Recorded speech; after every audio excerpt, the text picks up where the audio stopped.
The space station Haven's Rest floated in the darkness between stars.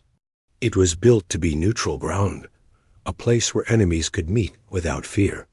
Today, it hosted the most important meeting in galactic history. Commander Jake Morrison walked through the metal corridors, his boots making soft sounds on the floor. He wore his best uniform, but it still looked plain next to the strange outfits of the alien delegates. Jake had fought in the war for 20 years. He had seen his home world burn and his family die. Now he was here to make peace. Dr. Lisa Parker walked beside him, carrying a small computer tablet. She knew more about alien cultures than any other human alive. She had spent years learning their languages and customs. Her job was to help Jake understand what the aliens really wanted. "Remember, Jake," Lisa said quietly, "the Zephyrians think strength is everything. Don't show weakness." Jake nodded. He had learned this lesson the hard way during the war. The reptilian Zephyrians only respected power. They had sharp teeth and cold yellow eyes. Their leader, Supreme Chancellor Vixter, had killed more humans than anyone else in the galaxy. The meeting room was huge and round. 7 different species sat around a circular table. Each group looked very different from the others. The humans were the newest members of galactic society. They had only discovered faster-than-light travel 50 years ago. The Zephyrians sat across from the humans. Their green scales caught the light as they moved.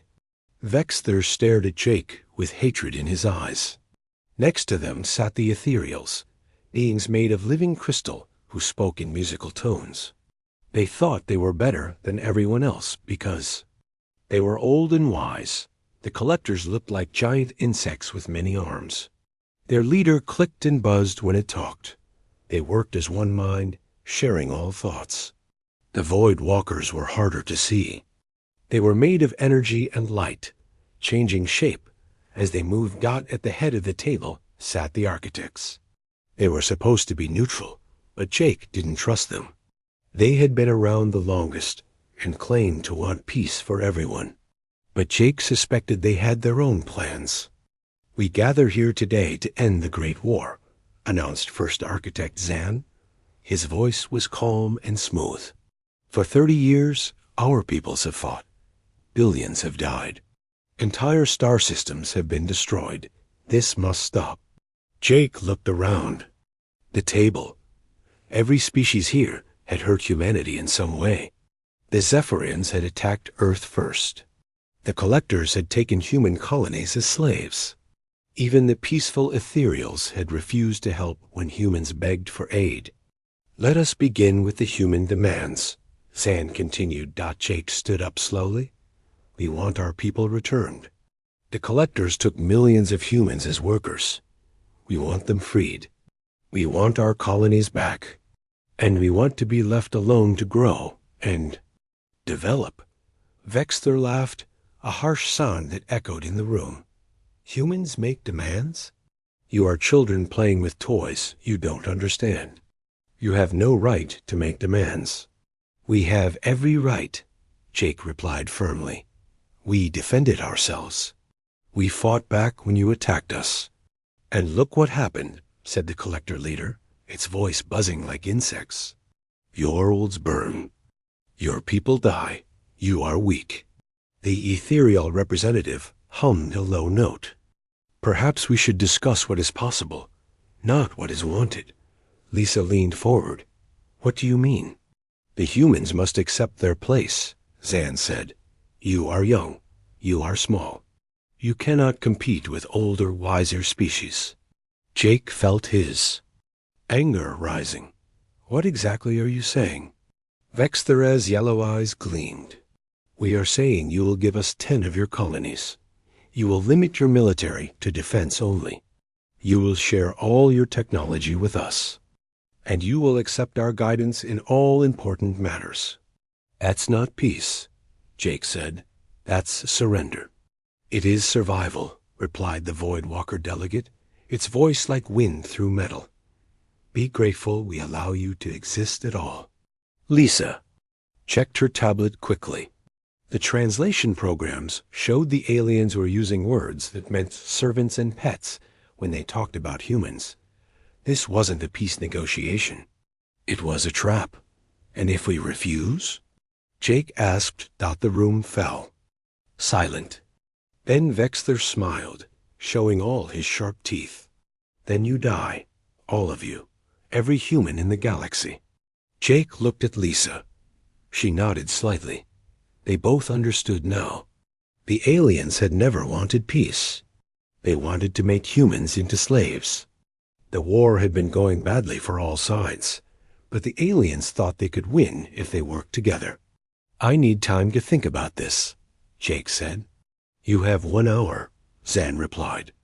Then you sign the agreement or face the consequences. Jake and Lisa left the meeting room. In the hallway, Lisa grabbed Jake's arm. I've been monitoring their communications, she whispered. They've been planning this for months, all of them together. What do you mean? They're not fighting each other anymore. They made a secret alliance against us. Jake felt cold. How big is their combined fleet? Over 3,000 ships. They're already moving toward Earth. Jake closed his eyes. Earth's entire defense. Force had maybe 200 ships. It wouldn't be a battle. It would be a massacre. There's more, Lisa continued. I heard them talking. They never planned to honor any agreement. They want to wipe out humanity completely. They think we're too dangerous to be allowed to live. Then we're already dead, Jake said quietly. Maybe, but we have to warn Earth. They need to know what's coming. Jake opened his eyes. How long do we have? 72 hours, maybe less. They walked back to their small quarters on the station. Jake sent an emergency message to Earth. He told them about the failed negotiations and the incoming alien fleet. He told them to prepare for the worst. When they returned to the meeting room, all the aliens were waiting. They looked pleased with themselves, like hunters who had cornered their prey. Have you decided? Zan asked. Jake stood tall. We reject your terms. Humanity will never be slaves. The aliens laughed. It was a terrible sound that filled the room. Then you have chosen death, Maxter said. Our combined fleet will reach Earth in 72 hours. You can surrender then, or watch your species burn. Jake and Lisa gathered their things. As they prepared to leave, Vexter called out one last time. You should have accepted our mercy. Human, now you will have none. Jake turned back to face the alien leader. We'll see about that. As they boarded their small ship to return to Earth, Jake wondered if there was any hope left. The aliens had them outnumbered and outgunned, but humans had surprised the galaxy before. Maybe they could do it again. The ship pulled away from Haven's Rest, carrying news that would change everything. Behind them, the aliens celebrated what they thought would be their final victory over humanity. They had no idea what was coming. The emergency meeting room deep under the Pentagon was filled with worried faces. President Nicole Hayes sat at the head of the table, reading Jake Morrison's report for the third time. The news was worse than anyone had imagined. So they were never serious about peace, she said quietly. Admiral Chris Taylor nodded grimly. The aliens played us from the start. While we were trying to negotiate, they were building the largest war fleet in galactic history. How many ships? Asked General Paul Roberts, head of Earth's ground forces. Over 3,000, Taylor replied. Our entire fleet is 200 ships. We can't win a direct fight. President Hayes looked around the table. These were Earth's best military minds, and they all looked defeated. What about our allies, the neutral species? There are no neutral species, said Colonel Ben Rodriguez, Earth's top strategist. The aliens threatened everyone. Join them or die. Most chose to join them. Dr. Amanda Clark had been quiet during the meeting. She was the director of humanity's most secret research project. Now she cleared her throat. "Madam President, I need to speak with you privately." Hayes looked at her chief scientist. Amanda had been working on classified projects for 20 years. If she wanted a private meeting, it was serious. Everyone else, start preparing Earth's defenses. Do whatever you can. The room emptied except for Hayes and Amanda. The older woman looked tired and scared. "Tell me you have good news," Hayes said. "I have news. I don't know if it's good." Amanda opened a secure tablet. "For the past 15 years, we've been working on something. We called it Project Prometheus."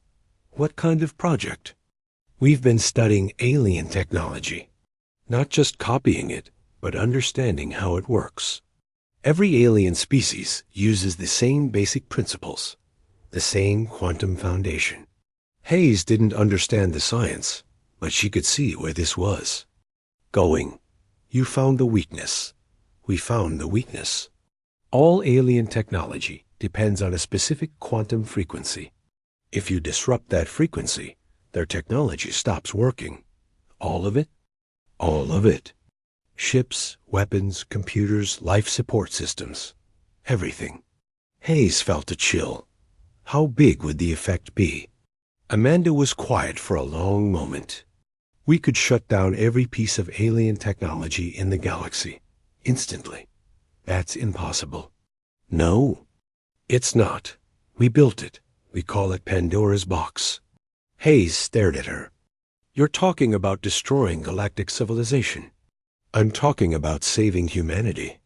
"Amanda, think about what you're saying. If we shut down all alien technology, billions of beings will die. Entire worlds will lose power. Spaceships will be stranded. It would be the biggest disaster in galactic history. And if we don't use it, humanity becomes extinct in 72 hours. Hayes walked to the window. Outside, people were going about their normal lives. They didn't know that an alien armada was coming to kill them all. They didn't know that. Their leaders were about to make the hardest choice in human history. "How does it work?" Hayes asked. "We created a quantum virus. It spreads through subspace at faster than light speed. Once it starts, it can't be stopped. It will hit every star system in the galaxy within ours. And human technology? We developed our technology independently. We use different quantum principles. The virus won't affect us at all." Hayes turned. Back to Amanda. "What happens to the aliens?" "The ones on planets with breathable air will survive. The ones on spaceships or stations will have maybe a few hours before their life support fails. Some will die, but most will live. Until their food runs out. Until their power fails. Until their civilizations collapse." Yes, Hayes sat down heavily. "So our choices are, let humanity die or destroy galactic civilization." "That's about right. What do you recommend?" Amanda looked out the window, too. 20 years ago, I would have said no. I would have said we can't be responsible for that much death and suffering. But I've seen what the aliens do to humans. I've seen the slave camps. I've seen the experiments. They don't see us as people, Nicole. They see us as animals to be controlled. Or eliminated. But we're talking about innocent beings. Alien children. Families. I know. But their leaders have made this choice for them. Not us. Hayes called Admiral Taylor back into the room. When she explained the situation, his face went pale. "Jesus Christ," he whispered. "We could actually do this? The question is, should we?" Hayes replied. Taylor was quiet for a long time. "Madam President, I've been fighting this war for 20 years. I've seen what the aliens do to captured humans. They don't just kill us. They torture us. They experiment on us. They use us as slave labor until we die. But let me finish. Yesterday, I would have said we can't destroy galactic civilization. But Jake Morrison's report changes everything. They're not offering us slavery. They're offering us extinction. They plan to kill every human in the galaxy. Hayes looked at both of them. Are you sure there's no other way? We've run every simulation, Amanda said. Their combined fleet is too big. Even if we had 10 times as many ships, we couldn't win. What about evacuation? Could we save some of our people? Where would they go? Taylor asked. Every habitable world is controlled by species that want us dead, and we don't have enough ships to evacuate even 1% of humanity. Hayes felt the weight of the decision crushing down on her. How long do we have? 60 hours until their fleet reaches Earth, Taylor said. If we're going to use Pandora's box, we need to decide soon. Why soon? Because we need to get it into position, Amanda explained. The weapon has to be delivered to the center of their fleet formation, then activated manually. A suicide mission. Yes, Hayes closed her eyes. I need to think. Madam President, Taylor said quietly, there's something else. Our intelligence reports show that the aliens have brought civilian ships with them. They want their people to watch humanity die. What? They're treating it like entertainment, like a show. The Zephyrians even brought their royal family to watch. Hayes opened her eyes. They're that confident? They think it's already over. They think we're helpless. Maybe we are.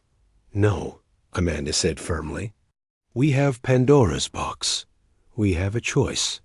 It's a terrible choice, but it's still a choice. Hayes stood up. I need to address the Global Defense Council, and I need to talk to the leaders of every human colony. If we do this, everyone needs to understand what it means. What are you going to tell them? Taylor asked. The truth. That we're about to become either the saviors of humanity or the destroyers of galactic civilization, maybe both. As Hayes prepared to make the most important speech of her life, she wondered if future generations would forgive them for what they were about to do. But then she remembered that there might not be any future generations if they didn't act, that the choice was impossible. But sometimes impossible choices were the only ones left. Outside, the stars looked peaceful in the night sky. But Hayes knew that in 60 hours, those stars would either shine on a free humanity or on empty space where Earth used to be. The countdown had begun. President Hayes stood in the broadcast center, looking at the camera that would carry her words to every human in the galaxy. In 24 hours, the alien fleet would reach Earth. The time for difficult choices had come. My fellow humans. She began, her voice steady despite the weight of what she was about to say. I speak to you now in humanity's darkest hour. The peace talks have failed. The alien species have united against us. They do not want to enslave us. They want to destroy us completely. Across human space, people stopped what they were doing to listen. On Mars, engineer Kate Williams held her husband Tom's hand as they watched the broadcast. On the Moon, Supervisor Ray Johnson gathered his mining crews around a small screen. We have discovered that the aliens never wanted peace, Hayes continued. They wanted to trick us into surrendering. Their combined fleet of over 3,000 ships is now heading toward Earth. They plan to kill every human being in the galaxy. The camera captured the pain in her eyes. We have been forced to make an impossible choice. We can surrender and die, or we can fight back in a way that will change the galaxy forever. In the secret laboratory beneath the Pentagon, Dr. Amanda Clark made final preparations for Pandora's box. The quantum virus was ready. All they needed was someone brave enough to deliver it. Captain Steve Anderson had volunteered for the mission. He was a test pilot who had flown humanity's most advanced ships. His crew included Lieutenant Maria Santos, who would handle communications, and Chief Engineer Danny Cooper, who understood the weapon better than anyone except Amanda. Are you sure about this? Amanda asked Steve as they loaded the weapon onto his ship, the USS Defiance. "The aliens want to kill my daughter," Steve replied quietly. "She's only 8 years old. She doesn't deserve to die because some alien thinks humans are too dangerous to live." The USS Defiance was humanity's most advanced warship. It was small, compared to alien vessels, but it was fast and hard to detect. If anyone could get close enough to the alien fleet, it was Steve and his crew. Meanwhile, Commander Jake Morrison was still on Haven's Rest, watching the alien delegates celebrate. They thought they had already won. They talked about how they would divide up human territory after the war ended. "The humans will be extinct by tomorrow," Vexter said, his reptilian features twisted in pleasure. "Finally, the galaxy will be safe from their chaos." The ethereal representative hummed agreement. They were too young, too violent. Better that. They are gone.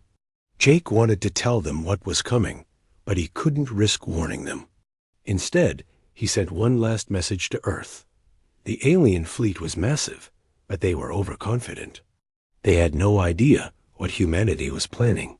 Back on Earth, President Hayes continued her broadcast. "We have developed a weapon that can stop the alien fleet, but using it will have consequences that will affect every being in the galaxy.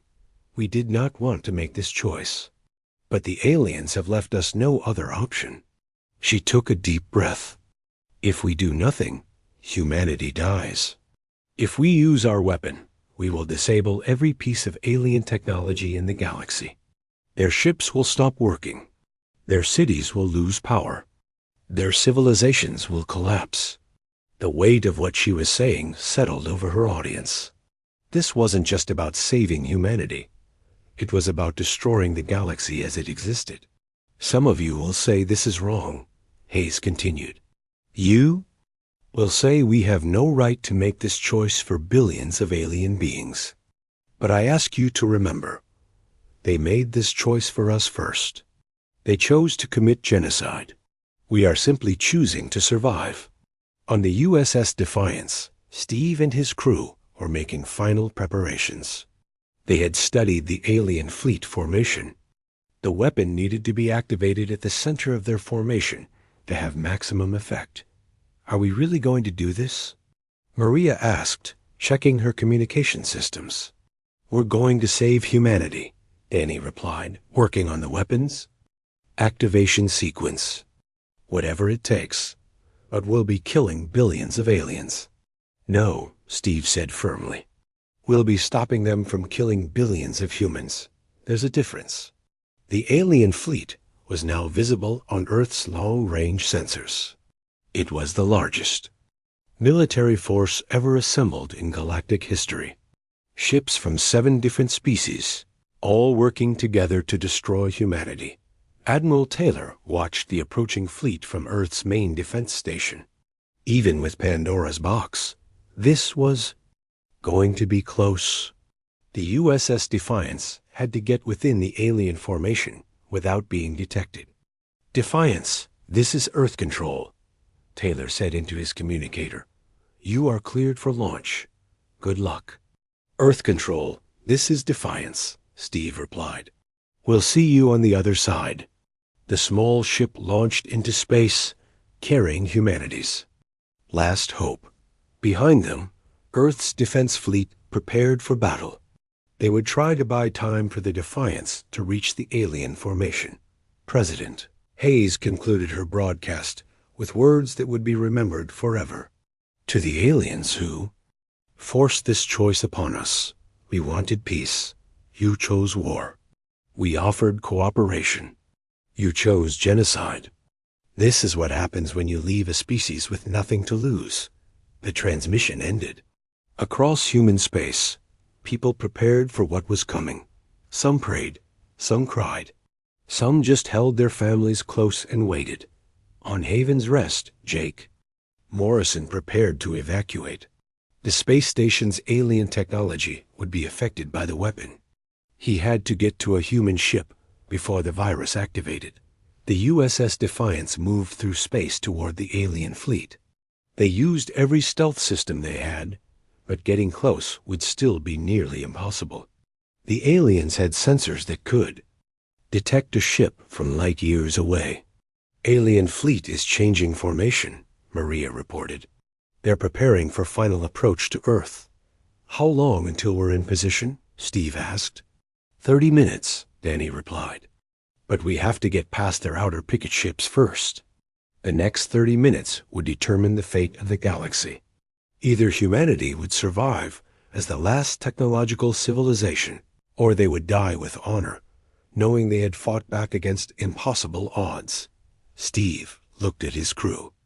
They were scared, but they were ready. Whatever happens, we did the right thing. Remember that. The USS Defiance moved closer to the alien fleet. Behind them, Earth waited. Ahead of them, 3,000 alien ships prepared to end humanity forever. Humanity had one last surprise for them, and it was about to change everything. The USS Defiance moved through the outer edge of the alien fleet like a ghost. Captain Steve Anderson watched his screens as massive alien warships drifted past them. Each ship was 10 times bigger than his vessel, but they couldn't see him coming. "We're past the first line of defense," Lieutenant Maria Santos whispered, as if speaking too loudly might give them away. "Keep going," Steve replied.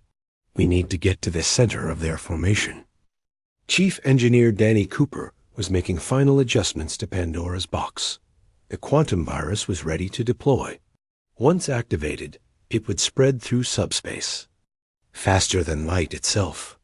Every piece of alien technology in the galaxy would stop working within hours. "Are we really doing this?" Maria asked one more time. Steve looked at the massive alien fleet surrounding them. 3,000 ships, all here to destroy humanity. They made this choice for us. We're just finishing what they started. On Earth, Dr. Amanda Clark monitored the USS Defiance from her underground laboratory. The ship's signal was weak, but she could still track their progress. They were almost in position. "Defiance, this is Earth Control," she said into her communicator. "You are approaching optimal deployment position." "Copy that, Earth Control," Steve replied. Beginning final approach. The center of the alien fleet was dominated by massive command ships. The Zephyrian flagship was the size of a small city. The ethereal vessel looked like a giant crystal floating in space. The collector hive ship buzzed with activity as thousands of insect-like beings prepared. "For battle. Target acquired," Danny reported. "We're at the center of their formation." Steve took a deep breath. Activate Pandora's box. Danny's hands moved over the controls. The weapon began to charge, drawing power from the ship's entire reactor. Warning lights flashed as the quantum virus prepared to deploy. "Activation in 10 seconds, Danny announced. On Haven's Rest, Commander Jake Morrison was running toward the human shuttle bay. The space station's alien-built systems were already showing signs of interference. He had to get to a human ship before the cascade began. 5 seconds, Danny called out. Steve opened a communication channel to the entire galaxy. "This is Captain Steve Anderson of the United Earth Defense Force. To all alien species, you forced us to make this choice. You left us no other option. This is what happens when you try to destroy humanity." "Pandora's box is active," Danny announced. The quantum virus erupted from the USS Defiance in a sphere of invisible energy. It moved through subspace at impossible speeds, spreading in all directions. Within seconds, it reached the nearest alien ships. The effect was immediate and devastating. The lights went out on the Zephyrian flagship. The ethereal crystal ship stopped humming. The collector hive ship went silent as its thousands of inhabitants lost connection to their shared mind. "It's working," Maria gasped, watching her sensors. "Their ships are going dark." All around them, the massive alien fleet was dying. Ships that had been moving in perfect formation now drifted helplessly. Their weapons powered down. Their shields failed. Their life support systems began to fail. The quantum virus continued to spread, following the subspace networks that connected galactic civilization. On Zephyrian Prime, the capital world's power grid shut down. Collector worlds lost their hive mind. Connections. Even the ancient ethereal homeworld fell silent as their harmonic resonance chambers stopped working.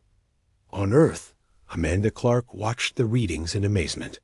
It's spreading faster than we predicted. The virus is following there. Communication networks.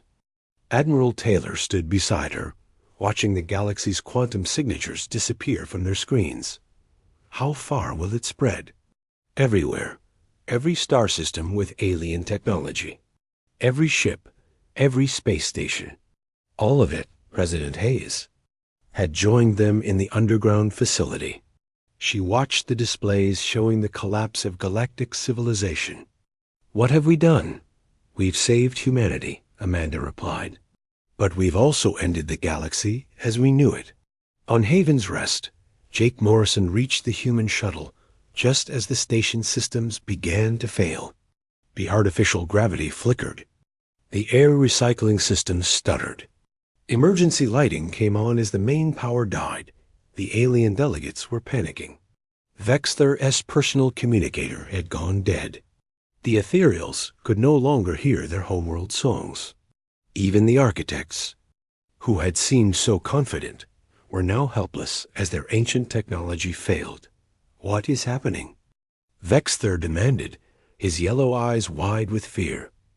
Jake looked at the reptilian leader who had promised to destroy humanity. You wanted to see what humans do when they have nothing to lose. Now you know. The USS Defiance drifted in the center of the dead alien fleet. Around them, massive warships had become metal tombs. Some ships had backup life support that would last a few hours. Others had already gone dark completely. We need to get out of here, Steve said. Some of these ships might still have weapons. But as they watched, it became clear that the alien fleet was completely helpless. The quantum virus had shut down. Everything? The ships couldn't move, couldn't fight, couldn't even communicate with each other. Captain, Maria said quietly, I'm picking up emergency broadcasts from across the galaxy. Every alien world is going dark. Their entire civilization is collapsing. Steve felt the weight of what they had done. How many beings are we talking about? Trillions, Danny replied. Every alien species in the galaxy. The cascade effect continued for hours. The quantum virus spread from star system to star system, shutting down alien technology wherever it found it. Entire civilizations that had existed for thousands of years were suddenly thrown back into a pre-technological age. On some worlds, the aliens could survive without their technology. They had breathable air and could grow food the old way. But on other worlds, especially the artificial ones, the situation was desperate. Without power and life support, billions of beings faced death. The Voidwalkers, who were made of pure energy, found themselves trapped in failing containment systems. The Collectors, who depended on their hive mind network, were now isolated and confused. Even the wise ethereals were cut off from their collective consciousness. Back on Earth, the full scope of what they had done was becoming clear. They had not just stopped the alien fleet, they had ended galactic civilization itself. The cascade is still spreading, Amanda reported. It's reached the Outer Rim territories now. When will it stop? Hayes asked. When it runs out of alien technology to affect. Maybe never. Hayes looked at the screens showing the dark galaxy. We wanted to save humanity. Instead, we've become the most destructive force in galactic history. No, Admiral Taylor said firmly. We became the most destructive force in galactic history the moment they decided to commit genocide against us. We just finished what they started. The USS Defiance was heading back toward Earth, leaving behind the graveyard of the alien fleet. Steve looked at his crew. They had saved humanity, but at a cost that would be remembered forever. Do you think we did the right thing? Maria asked. Steve was quiet for a long moment. I think we did the only thing we could do. Whether it was right or wrong, history will have to decide. Behind them, the alien fleet drifted in the darkness, their ships now monuments to the folly of trying to destroy humanity. The galaxy had learned a hard lesson. When you back a species into a corner with nothing to lose, they might just take you down with them. The cascade was complete. The age of the old galactic order was over. What would rise from its ashes remained to be seen. 3 months after the cascade, the galaxy was a very different place.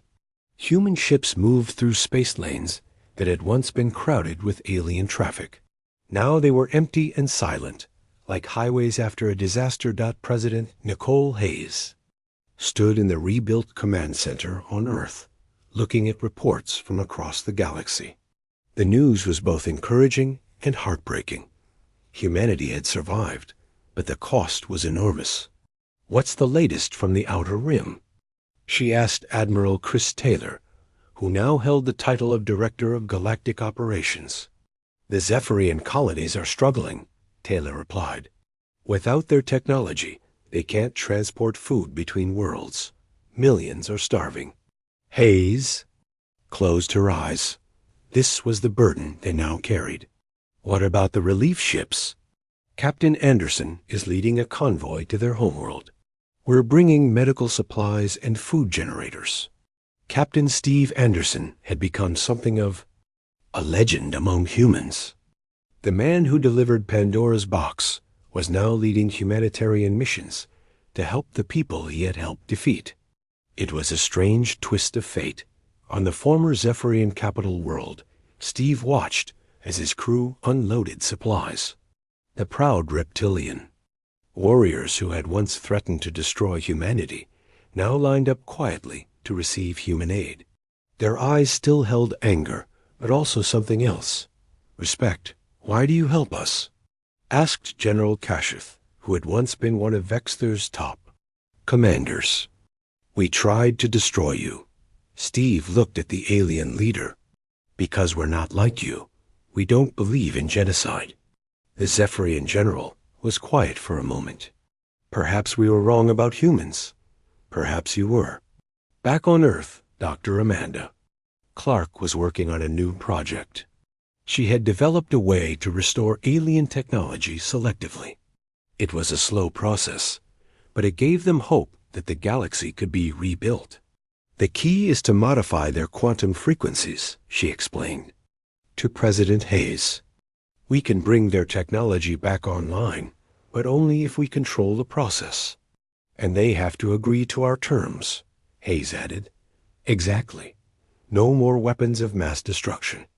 No more military alliances against other species. And humans get to monitor everything. It was a harsh deal, but it was better than extinction. Most alien species were accepting it gratefully. They had learned what happened when you pushed humanity too far. Commander Jake Morrison was now humanity's chief ambassador to the stranded alien civilizations. His job was to negotiate with former enemies who were now completely dependent on human help. The Ethereals had been the first to accept the new reality. Their leader, a being called Crystal Song, had adapted to their technology-free existence with surprising grace. We have learned much about ourselves, Crystal Song told Jake during one of their meetings. Without our machines, we have rediscovered our spiritual side. Perhaps the cascade was a gift. A gift? Jake was surprised. We had become too dependent on our technology. We had forgotten how to live without it. Your people have reminded us of what we lost. The collectors had been harder to help. Their hive mind had been completely broken by the cascade. Each individual insect was now alone for the first time in their species' history. Many had died from the shock, but some were learning to think for themselves. It is difficult, explained one collector worker that Jake had befriended. Before, we were many minds as one. Now we are many minds as many. But we are learning. We are becoming individual. The Void Walkers had faced the greatest challenge. As energy beings, they needed special technology to survive. Amanda Clark had worked day and night to develop new containment systems for them. It was delicate work, but she was making progress. "We owe you our existence," the Void Walker representative told Jake. "We understand now that we were wrong to support the war against humanity." "We're not looking for gratitude," Jake replied. "We just want to build a better galaxy." The hardest part was dealing with the architects. They had been the supposed peacekeepers of the galaxy, but they had secretly supported the plan to destroy humanity. Now they were powerless, their ancient technology as dead as everyone else's. "You have destroyed the natural order," First Architect Zan told Jake during a tense meeting. "The galaxy had balance. Now there is only chaos." "The balance you're talking about was built on oppression," Jake replied. "You kept younger species down while the older ones stayed in power. That wasn't balance. That was tyranny. And what you have created is better." Jake looked around the room.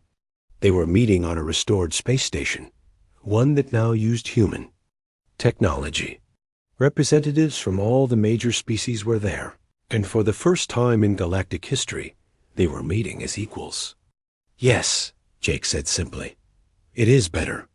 On Mars, engineer Kate Williams was overseeing the construction of new shipyards. Humanity needed to build more vessels to help with relief efforts across the galaxy.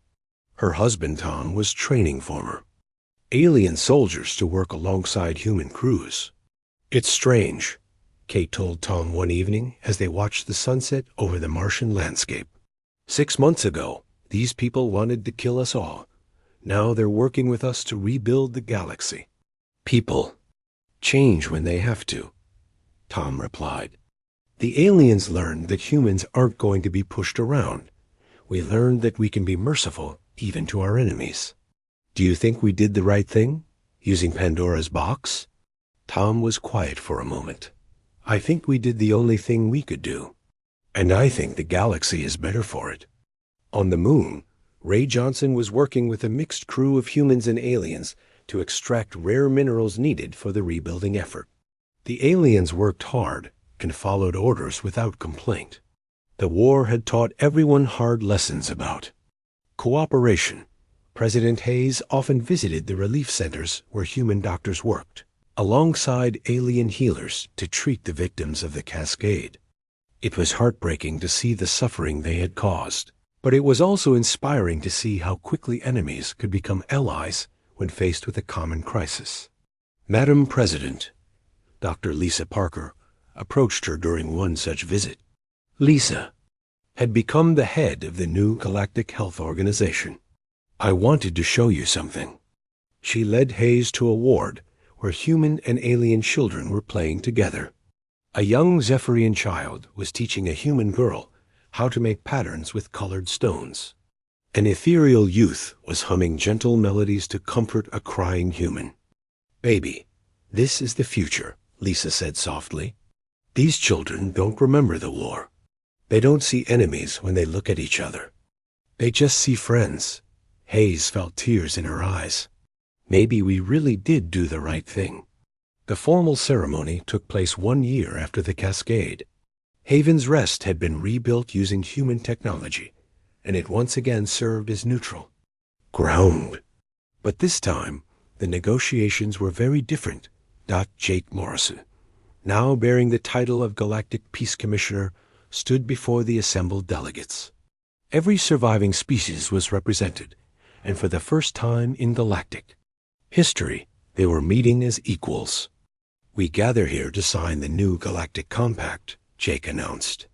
"This document will ensure that what happened before can never happen again." The compact was revolutionary. It established humanity as the protector of galactic peace, but it also gave every species equal representation in the new Galactic Council. No species could develop weapons of mass destruction. No species could form military alliances against others. And any disputes would be settled through negotiation, not war. One by one, the alien leaders signed the document. Vexther, now just a simple representative rather than a supreme chancellor, signed for the Zephyrians. Crystal Song signed for the Ethereals.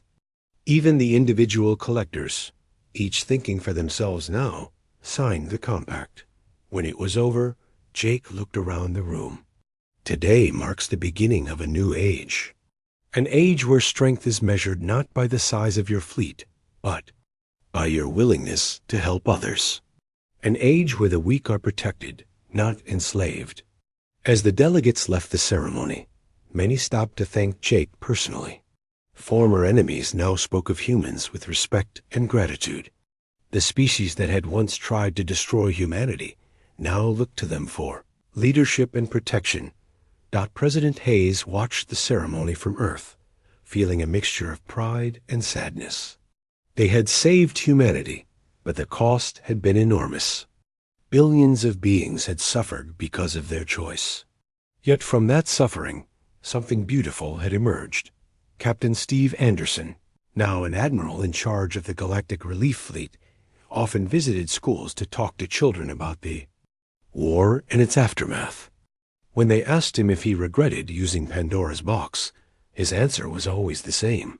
"I regret that we had to make that choice," he would say, "but I don't regret saving humanity. And I don't regret that we used our survival to help rebuild the galaxy into something better." The final scene of this chapter in galactic history took place on a small space station near the edge of human space. Human and alien children played together in gardens that had been built using technology from multiple species. Their laughter echoed through corridors that had once known only the sounds of War. Jake Morrison watched them play, thinking about the journey that had brought them all to this point. Humanity had been pushed to the brink of extinction, but they had emerged not as conquerors, but as guardians.